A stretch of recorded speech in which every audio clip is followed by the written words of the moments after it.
Well, kia ora. Time's My yours. name is Elisa. Lovely to No, be Queen. here. Thank Yeah, you for well, having me. Um, you have obviously spoken to an immense amount of very, very qualified people. I am currently a teacher aide at a school called Kimi Ora. We're a specialist school for kids with really, really intensive needs. So a lot of like nonverbal kids, a lot of cerebral palsy, physical disability. So like my role currently, and I'm also not speaking on behalf of Kimi, but I have talked to a lot of people who work at Kimi, and a lot of us actually didn't really know about this legislation. This bill has been passed with not a lot of like, I don't know, it's insane to me that so many people don't know. But anyway, so yeah, work around Kimi Ora kind of includes, obviously being with the kids day-to-day basis, helping regulate, and also like helping provide the skills and doing that extra care work that families actually can't account for. I think our wait list is currently like 300 kids long, and access to appropriate education is only a very, very small portion of what these kids deserve to have. My biggest concerns with this bill, obviously, there are a lot, but mainly that disabled communities have been like immensely excluded from these conversations.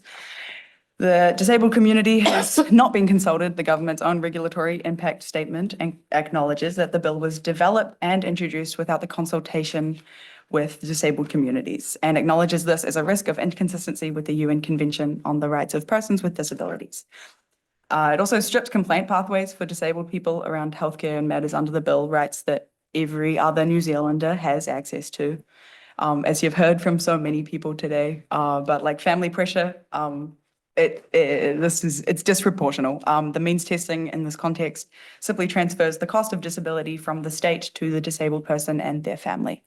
Disability is not income contingent and disproportionately affects lower income households, obviously. The cost of a wheelchair, a support worker, a hoist, and respite bed does not vary by household income.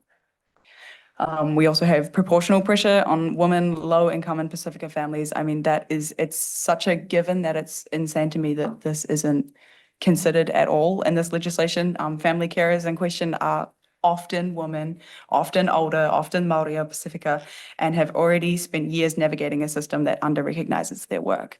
A lot of the students that come into Kimi, we have a really high proportion of lower income families. So a lot of single mothers, a lot of Pacifica, Māori communities, and so many of them already don't have the support outside of school to bring these kids into an education system. It's like you can't support them in the way that they need because they're already lacking so much support outside and in their houses and all of that. So the bill does not address the underlying issues that their claims raise. It simply removes their right to bring it before a tribunal, and that is a use of legislative power that should be profoundly concerning. One of my good friends, she lives on Waiheke. She has a older brother who is severely disabled, and she has become his primary caregiver with no pay. She obviously has immense mental health issues. She had to drop out of her university degree, and for the current future, she is not going to be moving out of home because she is her brother's primary caregiver. Obviously, current system doesn't work.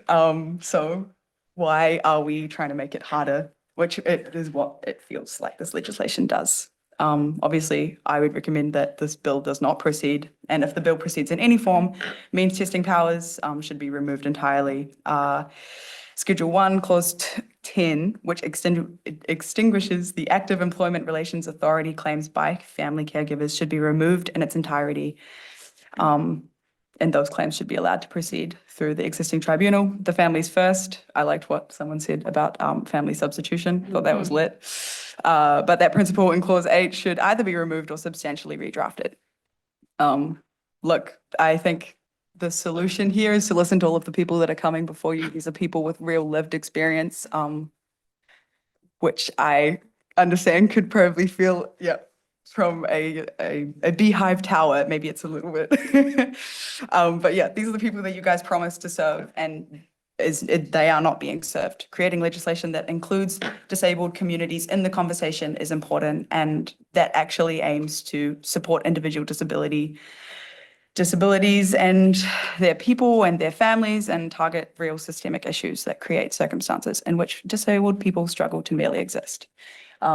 Yeah, the idea of these kids that I work with growing up under a government that not only actively excludes them from conversations about their own rights, but also disregards them as full, beautiful, brilliant human beings is extremely disappointing to me, and I'm sure is to a lot of people. So, yeah. Oh, thanks.